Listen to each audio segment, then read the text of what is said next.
Well, welcome everyone. Thanks so much for joining us today. Thank you for taking time out of your Wednesday. You've joined a good one. It's going to be exciting talking about the future of education and how AI is transforming PTEs right here in New Zealand. So, hello, I'm Michael from Study Spy, and I'm joined with me today with the AI experts SupaHuman, both New Zealand businesses on the ground here in New Zealand. Today, I am in the lovely Vietnam, in Hoi An next to Da Nang, and this weekend heading through to Thailand to attend a New Zealand education event around AI as well. So lots of people talking about AI at the moment. So really cool that to have you here on the webinar exploring the shifts and the changes within the education sector.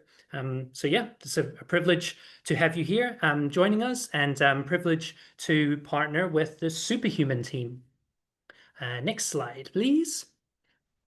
SupaHuman, this is Dave, the CEO. Would you like to You say a are- few words, Dave? Oh, hi. Good morning, good afternoon, wherever you are in the world. Nice to meet you guys.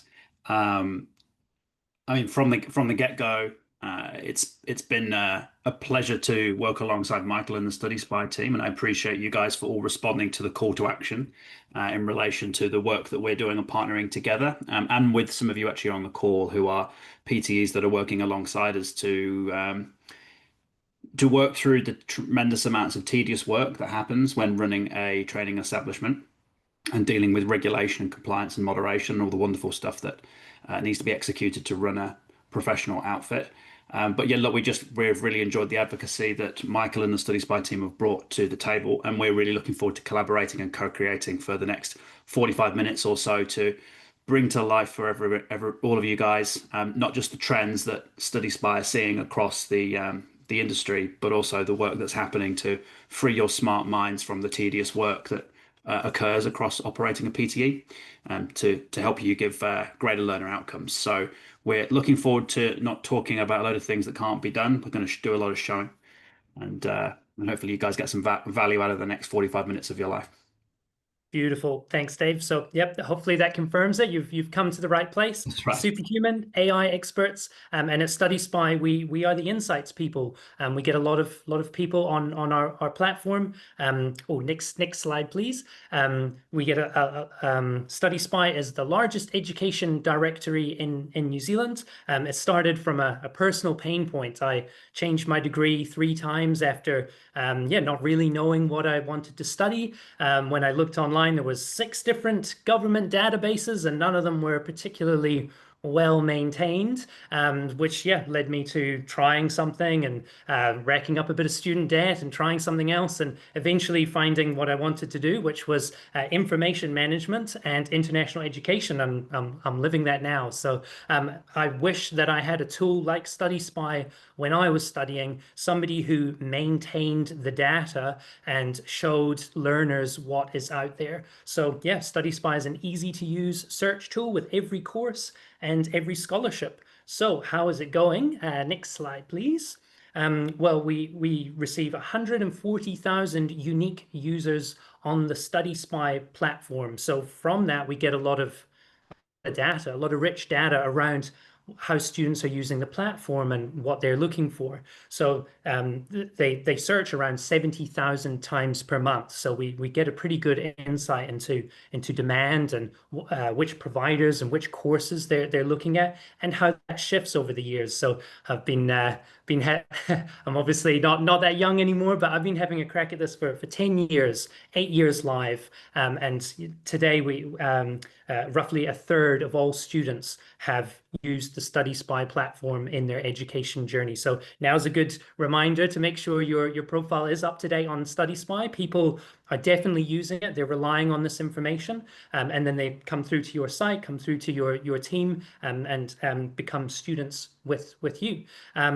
So today we're looking into some of these insights as to what that means for you. So also further to the data that's on Study Spy, we also power Education New Zealand's Study with New Zealand site. So that is the official government website for promoting New Zealand as a top study destination. So our data is what gets displayed on the Study with New Zealand site. So your course information will show up on the Study with New Zealand site if you accept international students. So today I want to just, before we jump into the insights broken down by each generation, who are the generations? So you may be familiar with these already, but some sort of your sort of age categorizations might be different, but generally accepted, we have these key groups at the moment living and breathing. We have the baby boomers, the post-war optimism, lots of babies being born. Baby boomers will remember the moon landing, and they'll remember perhaps the Vietnam War. So baby boomers are now the ones that are beginning to reach retirement age, but plenty still in the workforce today. So still have a big impact on our society. Gen X, the Gen Xers are known as the MTV generation. They grew up with technology. They're renowned for being very hardworking, loyal people, and enjoy a balanced lifestyle. Millennials. Well, that's me. I'm in this box here. I love my avocado toast. So the millennials, we're pretty good with technology. We saw the introduction of the internet and devices coming through, but we're not natives. We didn't grow up with it as babies and little children. We saw it through our childhood. So yeah, today 29 to 44 makes you a millennial. Gen Z. Now, that is people born from 97 to 2012, so today's age, roughly 13 to 28-year-olds. So the Gen Zers are digital natives. They have grown up expecting information to be digitized. They are today's typical students as a school leaver, for example, but that 13 to 28 age range. So our next generation is Gen Alpha. Now these guys are scary because they've grown up with technology ingrained into all their devices. Essentially, they've grown up on YouTube.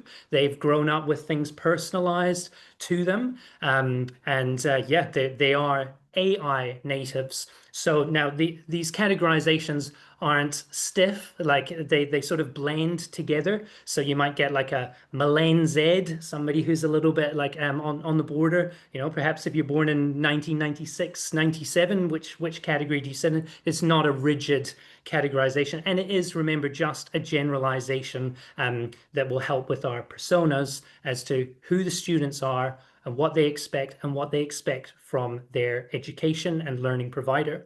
So next slide, please. Now, I have done myself and the millennials dirty here. We are in the categorized traditional learner group. We are Team Boomer. No offense to the boomers. There's a lot of tech savvy boomers that I've met, but yeah, we are now the old school group. So what that means in terms of our expectations, like the way that we view education has been a stage of life. It's something that you do, and then once you are educated, you then join the workforce. And perhaps later in life, you might do some retraining. But that's been typically the mold as to how this works. But a lot of the education that we receive as traditional learners is around prestige, making mum and dad happy, making us stand out, being unique. But in today's world, that's not necessarily so much of a thing. Like just getting a linear pathway, a formal degree, getting your bachelor's doesn't necessarily make you stand out in the workforce. So what we're seeing in terms of the shift in student personas with the Gen Z crowd, it's about flexibility. It's more practically focused and looking at their education. So they view education more as a flexible tool to shape their career or lifestyle. It's not so much a thing that you just do once and you forget. It's something that can be used and repeated. The ways we might see this, and I'm sure a lot of you all will be very familiar with this, but they're more open to flexible pathways or shorter courses, blended. Remember, these students have grown up and done their education through lockdowns, so they're much more open to digital. But I think a really key thing that we've noticed with Gen Z is return on investment. Basically, these last couple of years, or well, for quite a wee while now, haven't been that great, especially economically. So these students are questioning, if I study this, and they're very sensitive, by the way, to student debt. So they've got this hypersensitivity to investing their money and their time and their resource. Am I going to get a job at the end? And am I going to have stability? Is what a lot of Gen Z is asking. So now as we shift to Gen Alpha or Gen Zalpha, as they merge, if you're thinking about your 4 or 5 year plan, I think you should really be thinking about Gen Alpha. And remember, this is just forecasting what we're seeing and the trends, but we think that Gen Alpha will see education as a lifelong thing, and that's because they've experienced it everywhere. It's built into their games, gamification. Think Duolingo. They've experienced a hyper personalized world where they log into YouTube and here you go. Here are the videos that we recommend for you. That is AI working in the background today. And yeah, Gen Alpha will be more skills first. They will be creative thinkers. That's the thing AI can't replace. They care about sustainability, and they will be globally minded because they're connected to the world through the internet. Next slide, please.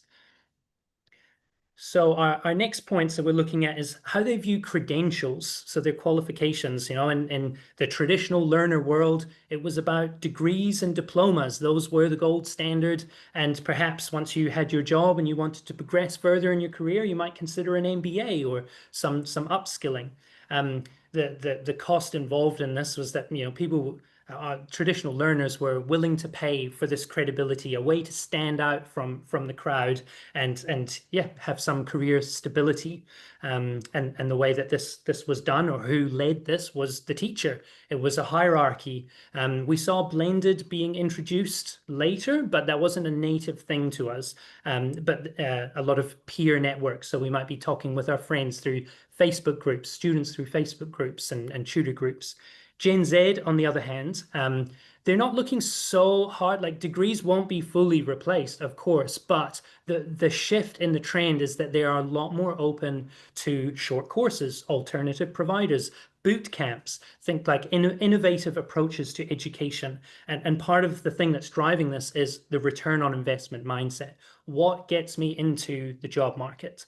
And what are my friends doing when they think of their community? It's a more collaborative approach. One of my youngest brother is Gen Z, whereas I'm a millennial, and a big difference I see is that when I was playing with friends, I'd say, come around to my house and let's play video games. Whereas he would say, I'll see you online after school. And they would play online, and that's how they would hang out. It's more, they're more open to digital. So as we shift to Gen Alpha, we're predicting that there's going to be a lot more emphasis on their output.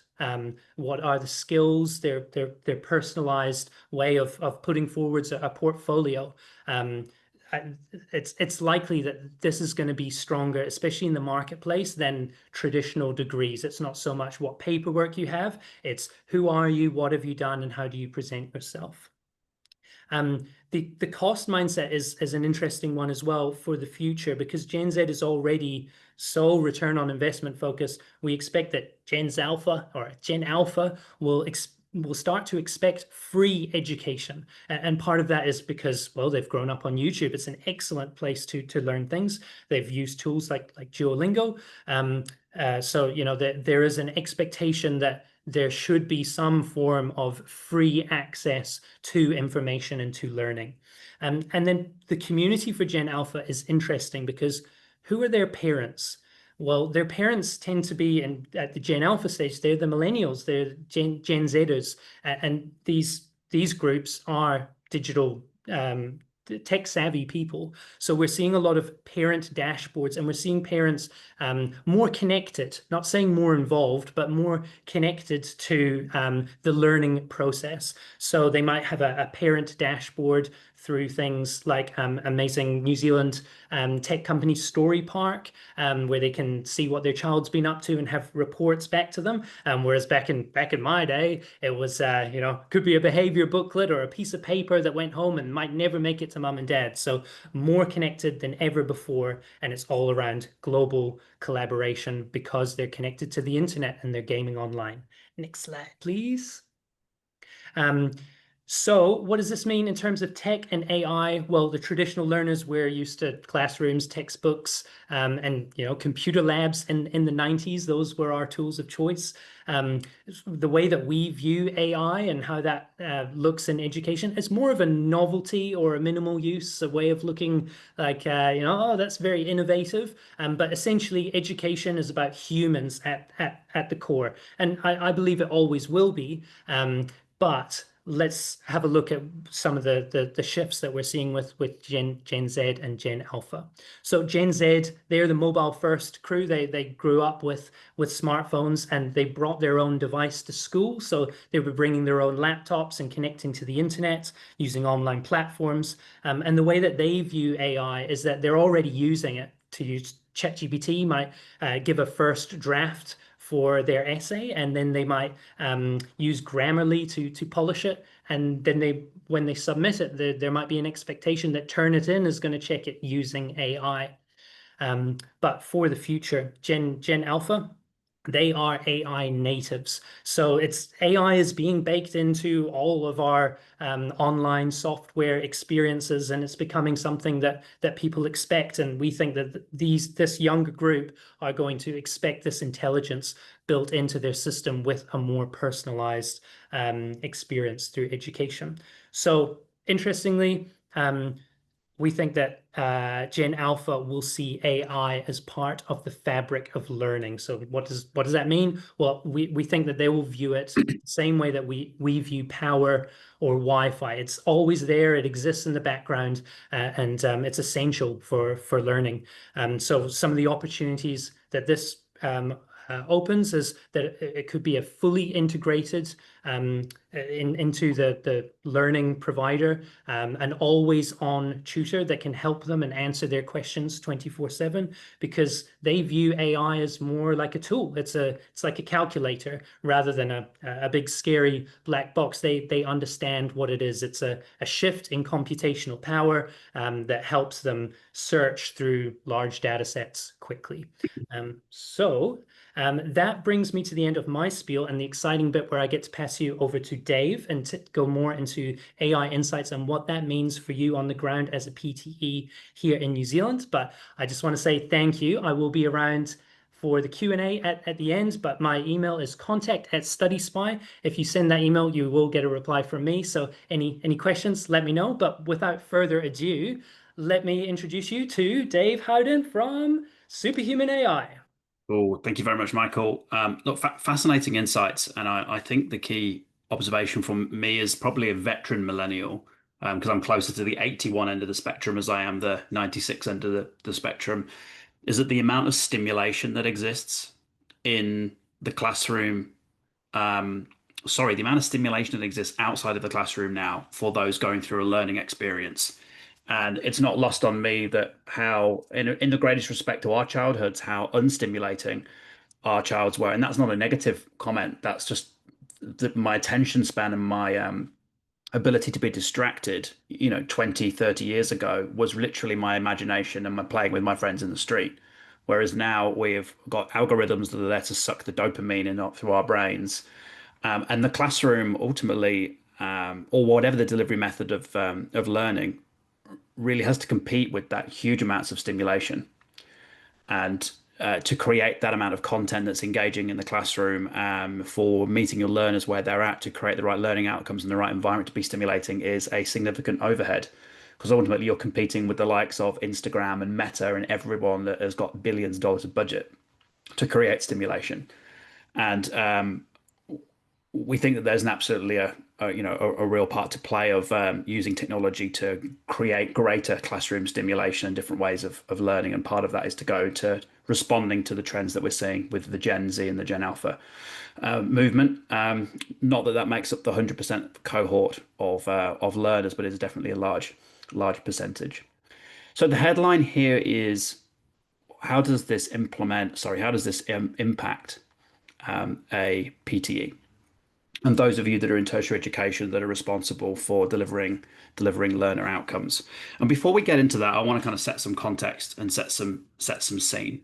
So as an organization, and personally myself, I've always been one of those individuals that has believed there's been a better way to work. Through every classical, I guess, transformation technology since the 90s, I've always looked at things to go, look, there's just a better way to get stuff done. And with the maturing of artificial intelligence, it is just clear to see that there is work that takes place in the tertiary education sector, both student side, both learner side, and with the administration and L&D of an organization. There's work that exists there that just humans weren't designed to do. And what we mean by that is, you guys were born with 8 fingers, 2 thumbs, and 2 eyes, which essentially biologically limits you on how quickly you can read and how quickly you can type. And if you think about the amount of overhead that exists within running an establishment, which is about the creation of content, the creation of things, and checking things for the purposes of meeting compliance, writing assessments, building study materials, assessing. It is purely the biological limitation, the amount of humans that we have at our fingertips, that limits how much we can do to create great learner outcomes. And the good news is we're starting to be able to remove those barriers.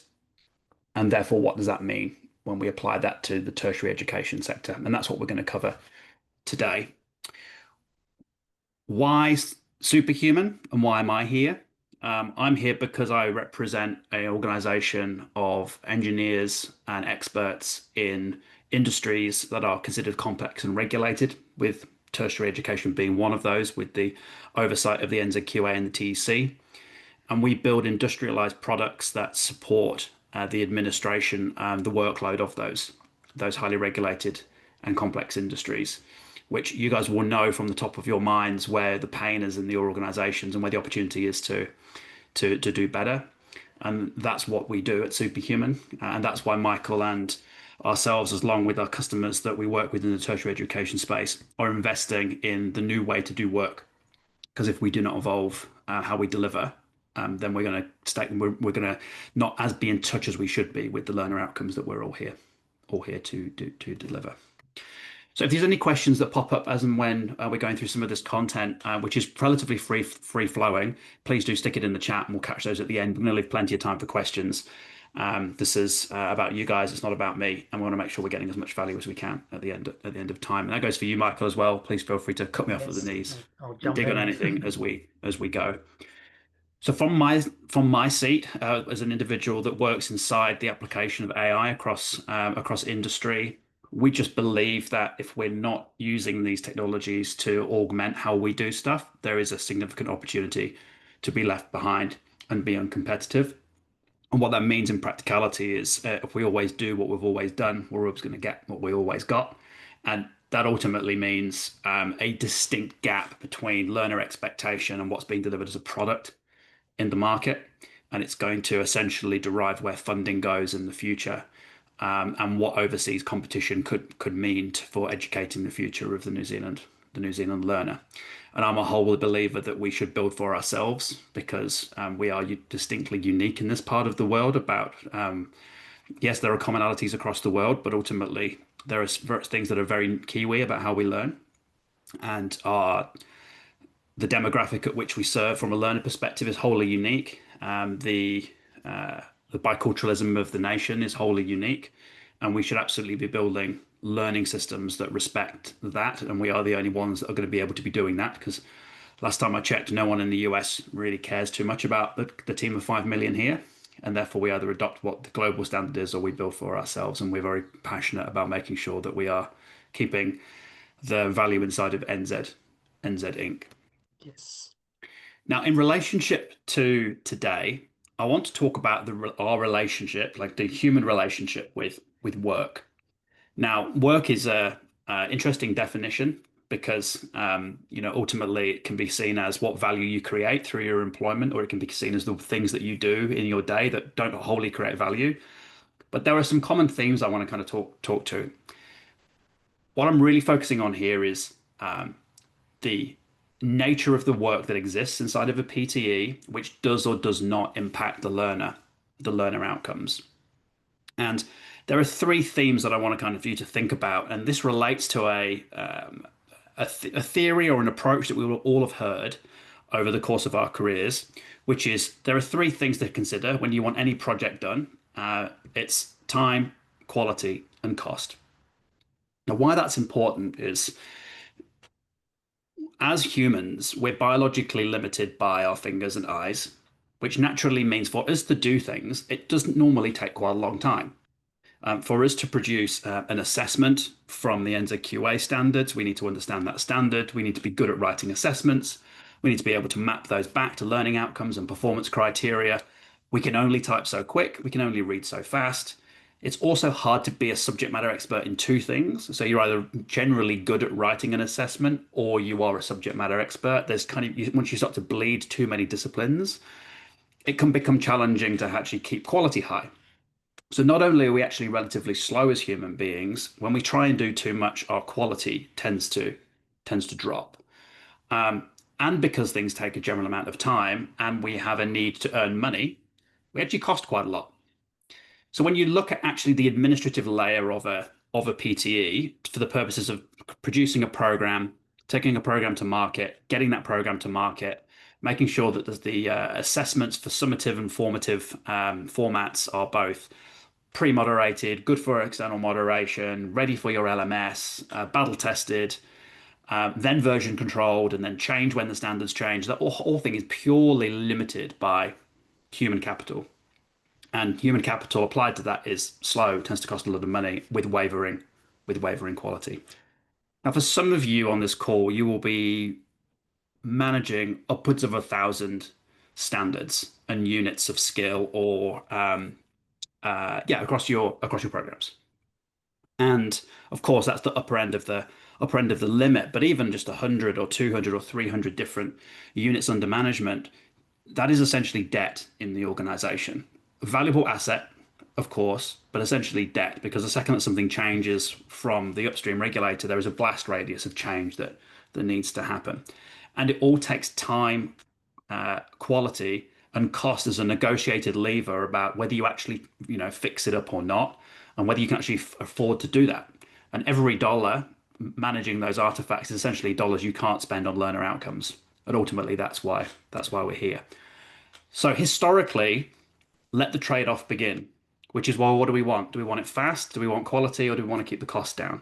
And that is the natural tension that you guys will be facing as you run your organizations. And genuinely, the thing you can't make more of just instantly is time and money. So it's the quality that suffers because you are limited by the time and you're limited by the cost of execution of building good assessments and building exceptional study resources. Now, study resources are a really interesting one, and I'm going to back up to a point that Michael made around the expectations of learning resources in 2025. And I do think we're gone of the day where there is one study guide that meets the need of every learner who's executing a part of a program. We're needing to deal with different accessibility needs, different demographics, different bicultural requirements, but also different personalities, different personas, different multimedia expectations, audio, video, text, imagery, graphing, all of that to be done by a human is dollars. And we're just limited by what we can do to meet those learner outcomes. And we're going to come back to more of this in a second. So what does this mean in practicality? It means that the landscape for you guys is shifting considerably, which means the documentation that you have to run your organizations from assessments through to study resources, to have the quality high, needs people to manage that, but you're dealing with fewer resources than you've ever dealt with before, and learner expectations are going up. And you're also expected to scale delivery in a time where there is turbulence within the sector. So there are three things. Managing your obligations with NZQA remains today expensive and slow, which ultimately means managing your assessments and study guides is both expensive and slow because it's wedded to human capital, and meeting your delivery requirements and obligations in a consistent way, so staff have something that's readily available to go to market and execute with confidence in front of a learner of differing needs, is manual and skill dependent and staff dependent. And that's how we've operated since the dawn of time, until we had the opportunity to not do that. And that is now how we're seeing the birth and the maturity of AI being applied to where the human constraint is within the tertiary education system. So three main daily pressures. From our market scanning, and this is words that have come from our customers, that we're spending too much time keeping on top of our NZQA aligned resources. It is considered an overhead, but it's a need, and it also drives quality for the market penetration of the PTE. The team itself consider it weight, and weight's kind of a negative term, but ultimately there's an element of the moderation requirements, the administration overhead of creating documentation for the regulator and for the assessment teams, is a overhead that is adding relatively low value to the end-to-end ecosystem. And because of that, there is a lack of consistency. And the lack of consistency comes from the fact that humans aren't actually that consistent. What looks good for one technical writer is different from another. Subject matter experts move in and out of the ecosystem. And I think we're all aware of the subjectivity of moderation. And consistency here can really, really help. And the students are seeing lack of consistency as well as the assessors, as well as the program coordinators within the system. The commonality across these three things is that it's all limited by how quickly humans can learn, read, and create. Everything we've done up to now has been humanly driven, and there's a significant opportunity to augment these activities within a PTE to support the time, quality, and cost triangle. So let's take a look at the triangle again. With relationship to time, quality, and cost, if there was a way to not be limited by time or quality or cost, what would that mean? Well, let's take a little look. So if we take time, quality, and cost again, and we go, well, based on blocks of things that we do as a PTE, which is essentially creating programs, creating assessments appropriate for learners, and then creating the study materials and learning resources off the back of that, there are very large blocks of time. Assessments, 2 weeks of creation, study materials, 4 to 6 weeks worth of technical writing to create a good program off the back of a specific unit. If you could do that in minutes, then your opportunity to create more to meet your learners where they're at essentially becomes infinite. And because it's going from weeks to minutes, your cost dramatically drops because the individual that's orchestrating that process can do infinite amounts of content creation. So two things happen there. The cost essentially drops close to zero, and the ability to meet your learners where they're at to create the right resources for them at the right time in where they're at in their learner journey and where they're at in terms of just being a human is a barrier that is just removed. But what does that mean for quality?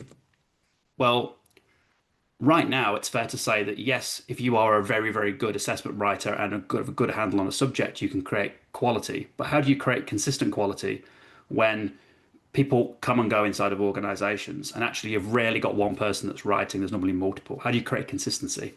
Well, it just so happens technology, given guide rails and standards, can deliver consistent output all of the time to the standards that you set in a way that it doesn't sleep, it doesn't get out of bed the wrong side, it doesn't get sick. And it can also do the piece in the first column, which is time. So it's creating consistent quality output delivered to the standards that you set in terms of quality in minutes. So now let's think about that in terms of the cost equation.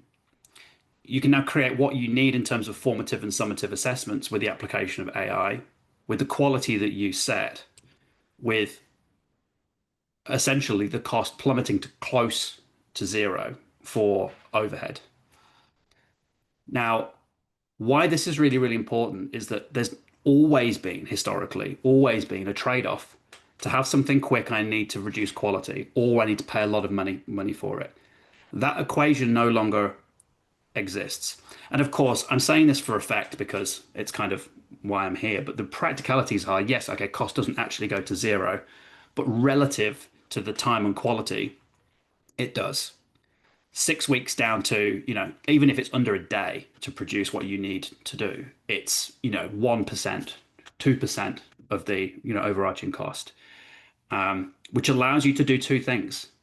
It allows you to free up capacity to be able to drive a better product to market, take more product to market, and actually spend the time to meet your learners where they're at with good quality learning resources in all types of media, be it. And by the way, I've been anchoring this on like just text and image. If you think about actually where we're going to be going, it's generating these same resources in video, audio, in multiple different iterations to meet where your learners are. So before we said, with time, quality, and cost, let the trade-off begin between the three. Actually, the limits and barriers have now been removed. That administrative layer now becomes purely a process of getting what you need to deliver an outcome with a significantly reduced cost of delivery of programs within the market, which I see as a fantastic way to deliver the mission of what we're all here to do, which is support the learner. So why do we care? Because supporting the learner is key and learner outcomes are essential. And they're essential for a couple of reasons. One is, we are in a relative productivity challenge in this part of the world. And the headlines might not be total reality, but ultimately, the more education we can provide to the system, the greater the workforce we're going to have, and the greater skills that we're going to have, especially in the vocational trades. And we believe that we, as educators, as technologists who are engaged in this sector, we must lean into these technologies to support how we operate as organizations because we can, because we must, because what is the alternative if we actually take a step back and look at 18 months to 2 years in the future? Can we hand on heart say that we should be continuing to operate where we're limited by human biology for something that doesn't necessarily increase learner outcomes and in fact is a barrier to creating greater learning outcomes? Now, all of that sounds great, and I'm probably living in the clouds in terms of talking about the technologies, but I want to make this real for everybody in terms of the application here in New Zealand and PTEs that are going down this road and have gone down this road and are starting to see the beneficiaries of investing in technology. So actually, I'm going to skip through this. Actually, no, I won't. I'll come back. So in terms of the application of these technologies within the tertiary education sector in New Zealand, we've looked at this and have said, as an industry, the sector demands the intelligence that your teams actually want. Now, I want to unpack what that means in terms of want. Quality, guaranteed, sector specific, and intelligence that isn't considered consumer and hallucinogenic. It's like you're used to with consumer grade intelligence, but actually AI that is specifically designed for New Zealand and the tertiary education sector. And at SupaHuman, with our industry partners, that is exactly what we have done, is built solutions specifically for NZQA providers that reduce the administrative drag of building assessments, accelerating the time to market for study guides, for formative and summative assessments, and giving you guys the authoring power to reduce your time to market, your cost, and your accuracy of delivering your programs. We think this is a really exciting time to be leaning into this space, and we know you guys do too, because our phone has been ringing off the hook since we went to market.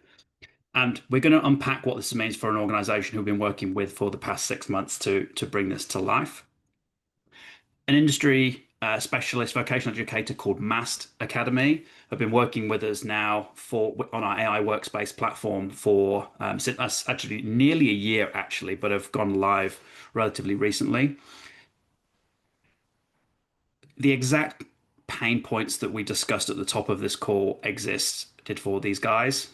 Taking programs to market, limited for subject matter experts in a sector that was also embracing technology at a rate of knots.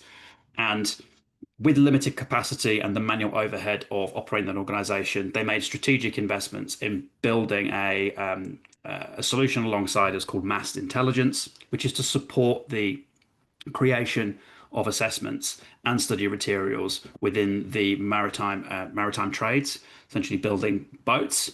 And this has transformed how these guys operate and to release capital to be able to support the learner with greater impact. Their words, not ours. 6 weeks to 6 minutes in terms of study guide creation for specific programs, with over 400 standards under management. This is a considerable investment, but also a considerable unlock for Mast Academy.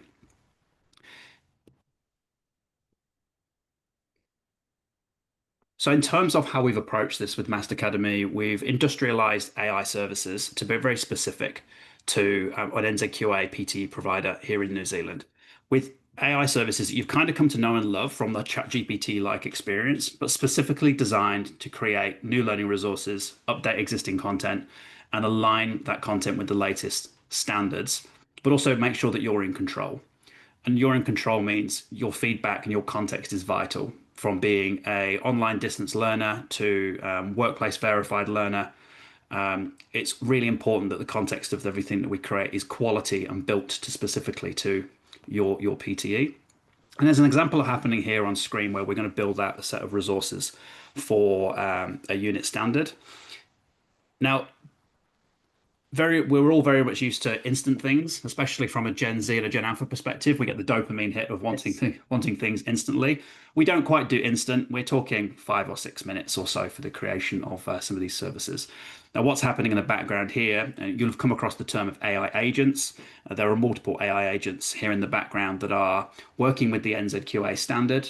They're working out the learning objectives and outcomes required from that standard. They're figuring out the performance criteria that's needed and all of the detail of the standard to ensure that we are building something that's going to pass moderation. And then we're working with that to build out the questions that are appropriate for the delivery method, be it on-site, oral, distance, evidence collection, etc., and building out the assessment for this unit standard. After that, we then have to go away and build all the learning resources. And based on the intellectual property of how to build a vessel in a compliant way, we also build a compliant set of learning resources that tracks back to the assessment that we've done here. So this is a full learning package that's been created. This would be about a 6 to 7 minute creation service. Now, what's important here, for those of you who have used things like ChatGPT, you would see that a stream in your view. That's kind of useless when you're producing hundreds of pages of documentation. So we're actually building a template aligned Word document in the background, so you can then inject this into your learning management system or take it to print or whatever you need. And this is an example of one of those study guides right now, and we'll take a quick example of that. And everything here was written in that last process by AI.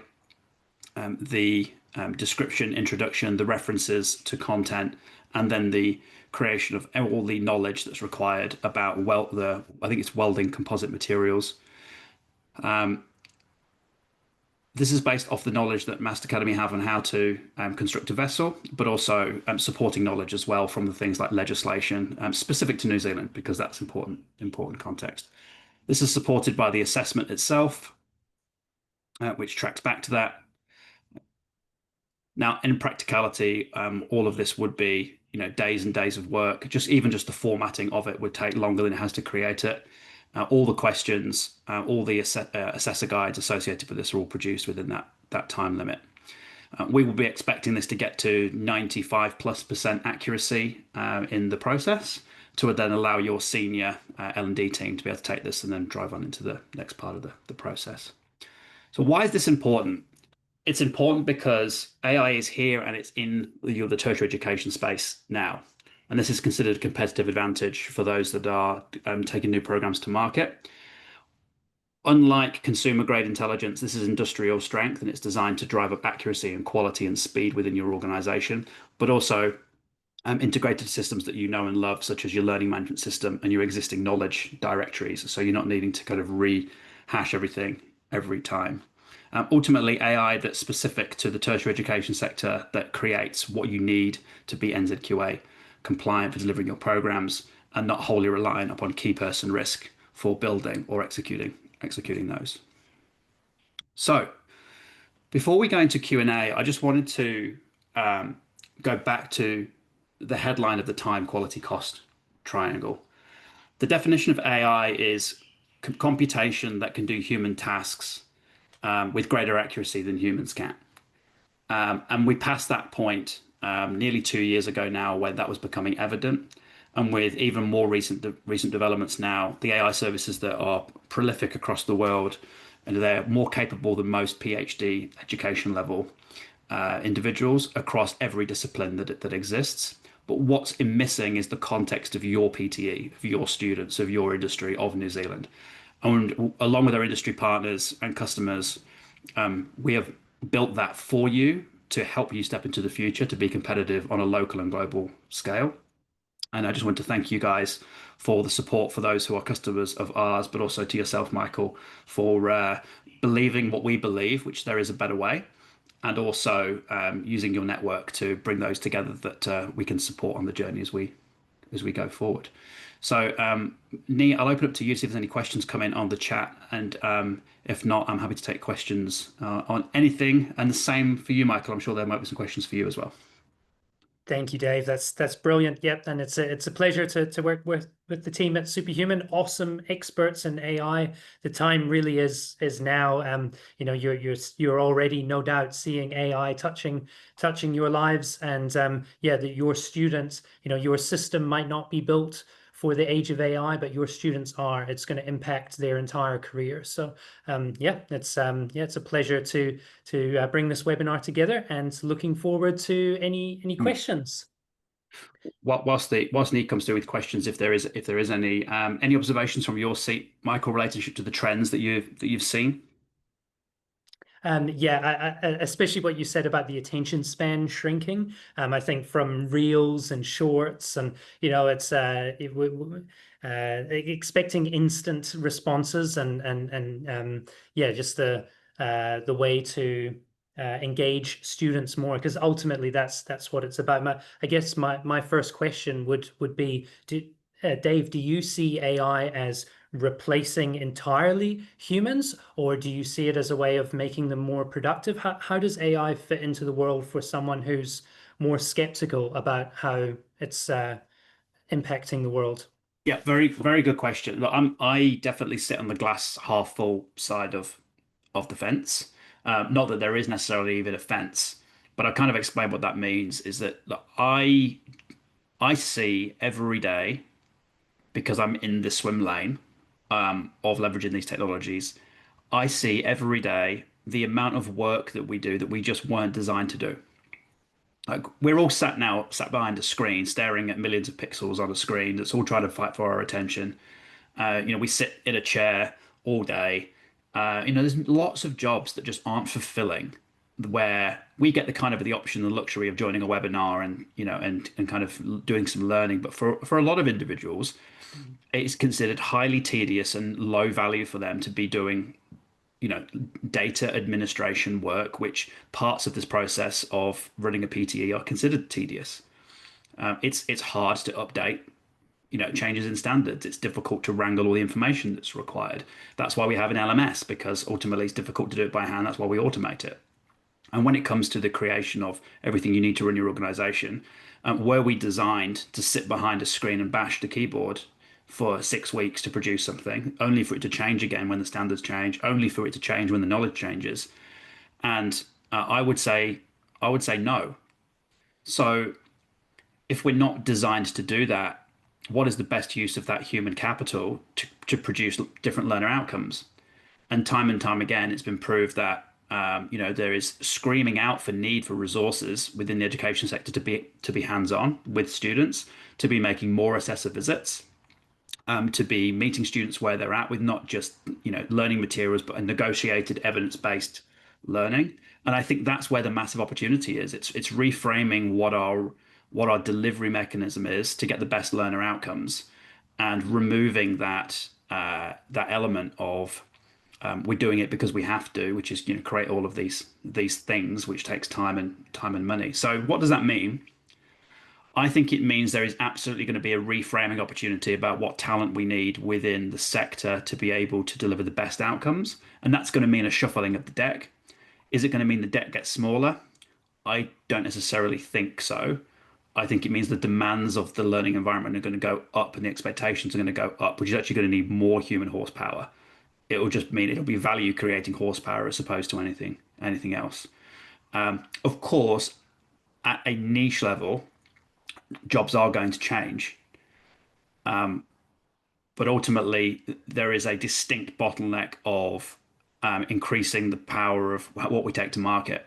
And if we just remove roles and don't focus on creating learner outcomes, actually no one wins. And I think that's what's gonna happen over time. Cool. Oh, thanks. Great answer. And ties in really nicely with your tagline, freeing smart Smart minds minds from from tedious tedious work. work. Yeah, you got it. Um, We question, actually got a question here question. from Alex. What is your approach to AI and assessment integrity? Great question. Yeah, good. Yeah, good question. So I think I understand the question, but Alex, just feel free to pop in again if you want to do some clarification. So we've seen quite a lot of examples of actually, I'll take a step back. So integrity, what does that mean? Let's look at things slightly differently as well as integrity, subjectivity, opinion. Think, what is it? Um,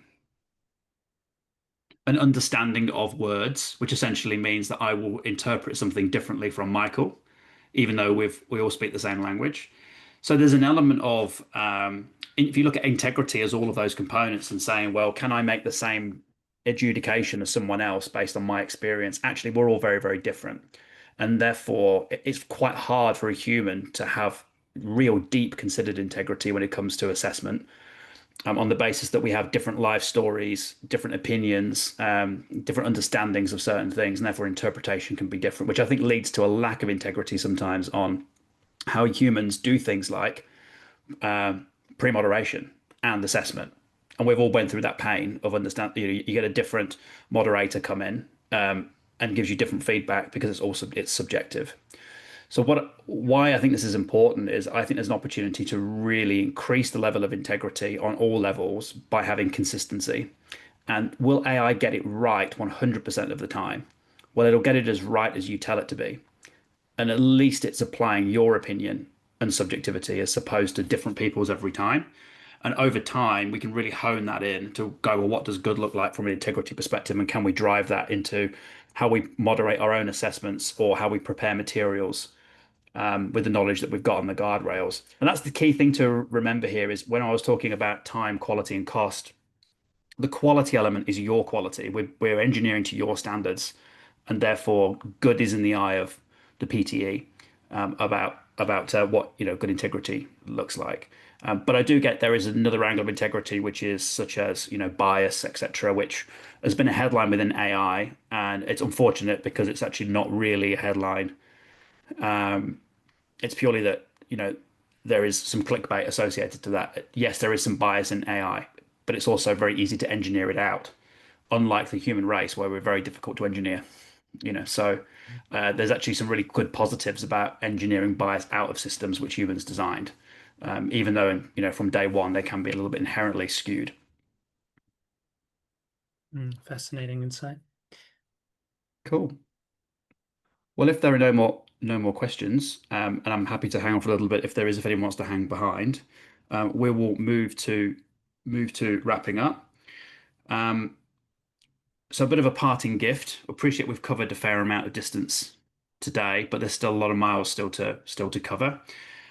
If you believe that there is a application of some industrial strength AI that we have at our fingertips for the purposes of supporting your education establishment, then we'd love to spend some more time with you. So feel free to reach out and book some time with us. We'll obviously follow up with all the materials from today, Michael's insights slides, as well as the content from Superhuman.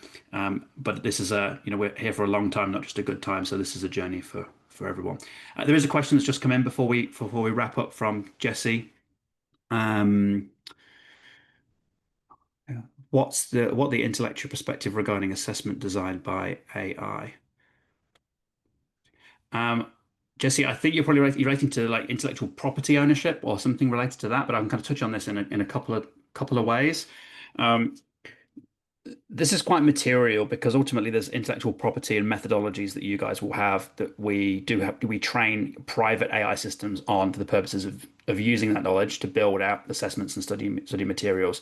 It's clear cut, black and white, that intellectual property remains yours. And that's why people lean into industrial strength solutions, because you're not using consumer grade stuff where there is a chance of information being used in a way you may not want it, albeit that again is a little bit of clickbait that's not wholly full of fact.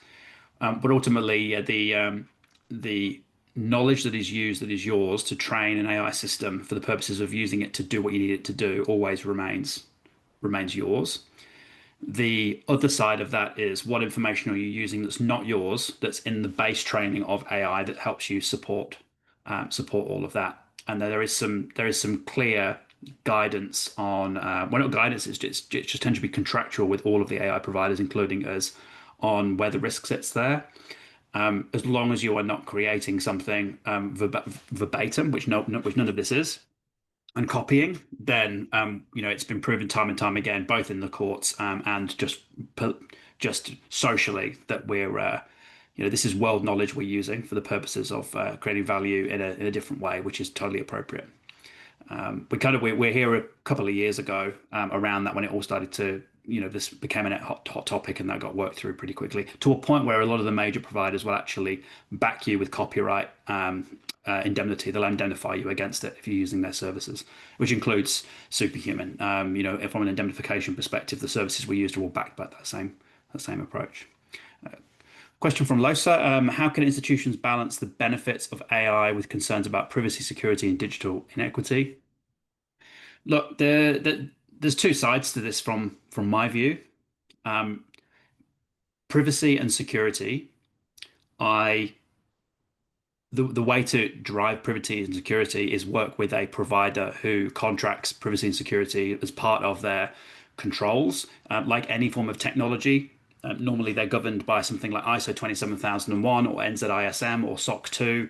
That's no different for these solutions.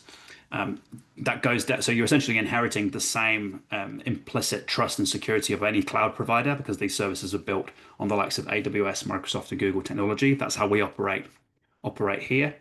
So that handles the privacy and security side. Has your provider got the credentials of doing good privacy and good security management? Digital inequity is a very different stream. And this is a challenge that is something that we can solve a lot of problems. We can't solve everyone. There is an element of how do you get this capability to the hands of those that need it, as opposed to the ones that can or can't afford it. And that's going to happen at the PTE space as well as the learner side as well. Our job at Superhuman is to make this as accessible as possible to the smallest PTE, so they can compete with the larger guys who have got slightly bigger checkbooks. There is a cost of technology, of course. But we've done our very, very best to make sure that whether you're managing 5, 10, 15 standards, that the access to this technology is still viable. You don't need to be a 1,000 standard organization to be able to invest in this stuff. Far from it. And we're happy to discuss that offline. Okay, Loza, if you've got any other questions around like the entry point of these services, happy to have a discussion. Just reach out to us. We can spend some time with you. No problem. Fantastic. Well, thank you very much, Dave. That was fascinating insights. Really, gives a deep insight into how PTEs are changing within New Zealand, how we're reacting to the emergence of AI, this new technology that is touching our lives in so many different ways. Pleasure to have New Zealand team backing New Zealand Inc. and yeah, making education improving the learner outcomes for all students. So thank you everyone for joining us on this webinar. The recording will be sent out to you, and we will see you on the Study Spy platform and on SupaHuman. Dave and Michael, it's been a pleasure. Thank you all for joining us. And yeah, let's keep the conversation going. Thanks, Great, guys. team. Kia ora.